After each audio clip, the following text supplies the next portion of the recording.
Hey guys, welcome back to my channel. Today I'm using a Happy Dotting Company stone. It's the largest round mold that you can find at the Happy Dotting Company on Etsy. And I've painted it black, so it is dry. And now I'm using a compass to make a circle on the center. There is a center dot, so you have something to work with. If you have a lid or something, or if you don't have a compass, don't worry about it. Use something circular to make a circle, and then we work with that circle afterwards. Now I'm using Mayan gold from Folkart today, but you can use whatever kind of metallic you like. Just do what you want. I like gold, and I'm using Mayan gold today. So I'm doing a dot at the top, bottom, left, right. Then I'm doing a dot in the center of each of those dots, or what I think looks like the center. You know it's not going to be perfect. But that's what's fun about my stuff, is that it doesn't have to be exact. We're not doing measurements. We're not being perfectionists. We're just doing what we can, and it ends up looking magnificent. And don't tell me it doesn't. I know you guys end up going, holy cow, I just painted that. And that makes me so proud. So I'm doing smaller dots in between these dots. But this is what's going to start our mandala, or mandala, however you like to pronounce it. I like saying mandala. I don't know if it's because I'm Canadian or what, but that's what comes out of my mouth when I'm talking about them. But some people say it's mandala. So I'm doing little petals, or wishbones, as someone said they look like before. Cute little wishbones, but I'm going from the larger dots, not the smaller dots in between. So each one, I'm just trying to go by eye and make them look similar. Now you don't have to do this on a molded stone. If you have any shape of stone, this looks beautiful, and I'm going to show you that at the end. I recently posted pictures of this type of mandala, similar to this, on an oddly shaped stone, and it sold very quickly in my Etsy shop. So I thought, geez, I better make some more. But why not try it on these beautifully gorgeous round stones from the molds made from Happy Dotting Company. Now, if you go to Happy Dotting Company on Etsy, you get my discount code. If you type Rachel's Rocks Canada, all capital letters, into the discount area when you check out, you should be able to get 10% off if you spend $10 or more. So get in there. I think there's some votive candles that are on sale right now, like the molds for votive candles. So, but it is October 15th, 2020. So you can't go get the discount on the candle molds probably 4 months from now. So only today, I know for sure that she has those ones on sale, but she also has these beautiful round ones. Now I'm just doing my own thing. I did some triangular ones with a double triangle. And then I did another wishbone type petal. That's what I call them. I call them petals, but they do look like wishbones. And I have two of the triangles inside the petal. So it's a larger petal this time. And then I did a double swoop in between those wishbones. So if you need to slow this down, do so, but make sure you mute me, because apparently I sound really creepy. All slowed down. So yeah, I'm just warning you now, you might want to mute me. I have a resin tutorial coming out, a newer updated version, because I've learned stuff along the way. So I'm doing that probably tomorrow. That will probably go up tomorrow. So keep an eye out and save it so that you have that to refer to if you want to learn how to resin. So right now I'm just taking a black paint and my fine lining brush. The tutorial for my fine lining brush is in the description of the video. Someday someone will teach me how to put links on the screen so that you guys can just click on a link right to my tutorial, or right to my resin tutorial. One day, guys, I will get better. And I am going to warn you, I get in trouble for this almost every single time. There is going to be points where it's out of view a little bit and you aren't seeing my work as it's being done. But you're seeing me turn the stone and you can see what I've actually done. And it's super simple. Please try not to give me a hard time about it, only because it's hard enough for me to paint for you guys and videotape it and try and be in view and narrate it and edit it and do something wonderful. Create something wonderful. So I'm trying really hard to keep it in view. I'm doing the best I can, but I am trying to work on it. So just try not to get mean about it. I'm doing the best I can. If you can't see it in view, you will see what I've done. At least you know what I've done. And I'm not doing anything difficult that you can't obviously see. Oh, she just pinstriped that. I see. But you'll understand a little bit later. I'll let you know. So I am adding white to the center because that's going to be a jewel. If you're familiar with my jewel stones, I am going to leave the tutorial for my jewel stone in the description of this video, just in case you need a little extra help with it.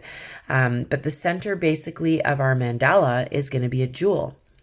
And I am now painting these larger petals white as well, because that's going to be primed. That's why I'm painting these bits white, because it's a dark black that I've painted this stone. We need to prime some areas so that the colors stand out. So yeah, I just needed to remove a little lump of white paint out of there. That was a big lump, actually, very noticeable. So I had to use my paintbrush and a couple of dotting tools to kind of tweeze it out of there so it doesn't look horrible. I'm using my blending brush to kind of smooth everything out. And we're going to fix anything that we go over. We're going to be cleaning up all the way along. So I didn't bore you with making you watch all of the white petal parts. So I did it quickly and edited all the boring stuff out. Now I'm putting a black dot on top of the larger gold dots that I did around the center. I'm keeping the other dots. Those are going to be orange, but we're letting the gold dry a little bit more. And I'm just adding black in the big ones. We will go back. You get to pick whatever colors you want to use, or you can try and follow along and use all the same colors that I'm using. Now for these white petals, because I primed them, that means I'm putting color on them. So I'm using a nice dark eggplant purple, and I'm actually going to kind of blend it in so that the petals or wishbone area, it fades from a dark purple to light purple or white at the very, very edge. So you'll see what I'm doing. I'm blending it all in, making it look like it smoothly transitions from purple to white, because they're just going to be like pretty petals. This is kind of like a mandala flower. So that's what I'm going to call it, a mandala flower. And there's a jewel in the center. So that's pretty cool. I get cravings to make mandalas or mandalas. I get real cravings for it. It's like therapy for me. So I thought, well, I'm making one. May as well bring you guys along with me. It just makes me feel happy. And even though I don't measure anything and try and make it perfect, it still ends up fairly symmetrical, and it looks amazing. And there you go, guys, another notification. I have forgotten to turn them off. Now they are off. Thank you. So I am outlining these petals in gold again because I did smudge outside the lines a little bit. That happens. My blending brush is pretty small, but sometimes you still get out there and make a mess of things. So I'm just outlining everything again. And I will be pinstriping these, and that's what you're not going to see completely. I'm pinstriping, so I'm not doing them too thin. I'm going down the center, then the tips of each of those triangular things, and then one in between those. So you can't really see what I'm doing, and I apologize for that. I will continue to apologize because I am Canadian. But I actually do feel bad that it's out of view, and I always see this afterwards and there's no way for me to fix it. So I'm like in the groove and I'm painting, and then I look up and I'm like, oh, dang, they didn't even see that part. So I am sorry. I truly am, but just try not to be mean about it, because I'm doing a lot, and it's hard to be perfect. So you are going to see things like going out of view or what have you, notifications going off on this channel. So I will say sorry for it every time, but I am doing the best I can, people. See, now you can't see something again. I'm using a nice jungle green from Martha Stewart, and I'm actually just doing the outer triangular part there. So I'm going to leave the smaller triangle. That's going to be left black. And then I'm going to put some hologram glitter on it. But first, we're doing the jungle green. And choose whatever colors you want, obviously. But if you do like the finished look of this, try and keep within the same colors. But all colors look amazing. Everything just looks great together. It doesn't really matter. So I didn't bore you by showing you each and every triangle part. If I went out of the lines, I did go back over with gold. I will be going back over, making sure everything is tidy and clean afterwards. But I do that a few times throughout as well. If you've been to my channel before, you know that. So I'm putting some hologram in here. It looks like messy glue right now. You can't see its magical sparkle when it's all wet like this, but once it starts to dry, you will see it. And you will see it even better once it's been resin, because it brings out all of the sparkle. Like I said, there is going to be a new resin tutorial, and I will try to make sure that these links get put into the tutorials for you. Or you can just go to my videos list on my page and click on videos and look through, or you can just say Rachel's Rocks, search Rachel's Rocks resin tutorial, and you will find it. So in these smaller little wishbone areas that are prior to the triangle part, I'm just dotting that with bright green. So I'm filling in the entire area with little dots of bright green. And I'm going to put a little bit of lime green or light green on the tips of that once the green is dry. So you'll see that afterwards, but I just want to make sure I let you know what I'm going to do before I do it. So I hope everyone's Canadian Thanksgiving went well last weekend. It's been very busy for me at my house, and we ended up having our dinner on Monday night, just me and the boys, because of, you know what, that bad cold, that bad one.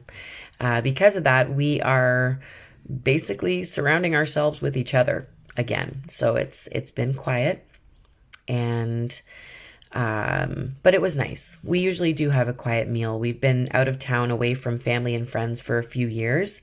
And so this was our first Thanksgiving back, and it ended up being lonely again. So we're getting used to it. I'm very thankful to have my 3 boys. Right now I'm putting some magenta, which you obviously couldn't see the first 2 swoops. I call these swoops. I don't know what to call them, and a lot of you don't mind that I don't have technical words for things. I'm an artist. That's the best I can do. So yeah, we had a very, very quiet meal. It was yummy, delicious, made cheesecake and everything. So, it was nice, but it just feels like the time is escaping us. My husband, works a lot. He's on call a lot. And so he was on call for 2 weeks while we were having Thanksgiving and everything too. And a lot of work, and we're doing a lot of work around the house. We're redoing my son's bedroom downstairs, and we had some leaking going on, which is still happening. My husband's still trying to fix that too, while being on call. So it's been really busy, and I'm thankful that we were able to have a nice meal and not pull my hair out. So I have put magenta in those swoops. around the outer edge. And I'm right now, as you can't see, I'm sorry, I'm putting berry wine in the center. It's a nice dark burgundy-ish red. It's beautiful, deep, deep red.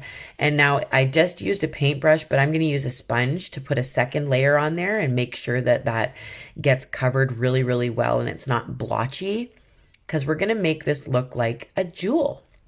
And it's okay if you get some on the gold and the black, because we're going to fix that again afterwards. So I'm letting my magenta dry, trying not to put my fingers in it. And I'm wearing gloves more now because I don't want to get my hands covered in paint. Like, I walk my son to school and I pick him up from school, and I found myself like going to the school covered with paint all over my hands. And it's just because I'm so rushed. So I'm trying to wear gloves so I can actually pick up my son and not look like a crazy person. So I've lightened the lower edge of it. I put a little run of white paint along with my fine lining brush, and then I'm using a Martha Stewart blender or paint pouncer or whatever you want to call them, sponge blender, I don't know. It's a sponge on a stick, and I'm just sponging it to make sure that it's nice and smooth. And now I'm doing my catch light. I believe that's what it's called. I might be wrong. I'm trying to remember these technical words. It's a bloop, people. I'm blooping it. So I'm just putting a little bit of bloop here and there to make it look like it's even more shiny. And once it's resined, you don't see that texture, and it looks more like a jewel. So now I'm finishing off my jewel by outlining it in black so that it kind of looks like it has been sunken into our stone. We want to separate it from everything else. There's my lime green. Now that my green dots are dry, I'm just doing the tips in lime green, adding a little bit of a different color on top of another color really changes things. So definitely work with that and see what you can do. Dots on top of dots and blending colors with other colors. It just looks amazing, and it just brings brings your work to a whole different level. And tell me in the comments if you think this is true, if you've experienced this, if you've noticed what a change it makes just by adding a different colored dot somewhere or on top of something. Now in this little black area, I'm putting fire coral. So it's like a nice coral color, and I'm just filling it in. Nothing fancy, just filling it in, making sure there's no dark spaces in there. And this is almost done. We are very, very close to being done. It's looking pretty beautiful. Let me know what colors you decided to use. If you struggled with the jewel, let me know. Let me know if you've seen my jewel stone tutorial as well. I'm using a little bit of orange, just putting in those smaller dots. I just want more color, of course. So I'm using gold again, and I'm going to put a dot on the bottom of these purple petals. I'm putting a bigger dot, and I'm also putting little dots around the swoop, the magenta swoop. It's going to look so beautiful. And be careful when you are outlining not to smudge any of your dots that you just created, because I smudged some and had to fix them. Just making sure that that gold outline is there as well as the black outline. Don't hide your black outline. But sometimes we smudge and make a mess when we're sponging, and we just need to clean it up again afterwards. That's all. I mixed up my white bit there a little bit, so I'm just fixing it. And I lost some of my black lines, so I'm fixing that. I'm not hiding anything from you. I'm just literally fixing what I told you I've done here. Letting my dots dry. I will be adding crystals, which I don't show you the process normally. I don't want to ruin it for you. But basically I use a wax pencil and flat back Swarovski crystals. And once my stone has been resined for a particular amount of hours, I'm adding black inside of these little dots as well. So yeah, I let my resin cure for about 8 hours. 6 to 8 hours sometimes. And then I'm able to stick the crystals on, and they just like weld to the rock. So it's easier than gluing. They stay on there. I have some on my phone grip that have been on for 6 months. They do not come off. And if they do, you can just easily glue one back on. But yeah, I find that they weld to the rock and they stick in there really, really well if I put it in the resin. But you don't want to wait until the resin is completely dry. So you have to catch it at the right time. So here's the big gold dots that I'm doing to just kind of finish off the mandala flower. This is the last step. And I did make sure everything was all cleaned up. I made all my gold lines are still visible, because sometimes we do paint over that once we've started getting out of hand. We do paint over stuff, so we got to go back and fix it. Here's the wax pencil, and here's the little crystals that I'm going to be using, and you will see those on the finished product. Are you ready? Here it is. So shiny, so beautiful. Look at the glitter and the crystals and the shine. It's like serious eye candy, you guys. I have, I think, a little bit of debris, so I'm going to be re-resining this one. I don't like seeing any kind of like dust in my resin, so I will be re-resining that one. But this one's on a Santorini stone, and I did pretty much the same idea. You start off with a circle and you end up with a mandala, and it looks beautiful on any shaped stone. I tried to keep it similar. It looks different on a black stone than it does on a white stone. Looks different on a circular stone than it does on an oddly shaped stone, but they're still magnificent. This one isn't ready yet. I'm still working on it, and it's got to be resin, so it looks a little flat right now. But honestly, in whatever colors you choose, in whatever shape of stone you have, they end up looking magical. Just beautiful. So some of these are going in my shop and some of them are gifts. But I'm working on more. Thank you so much, you guys, for waiting around for another one. You know I love you. Hit subscribe, guys. Keep painting.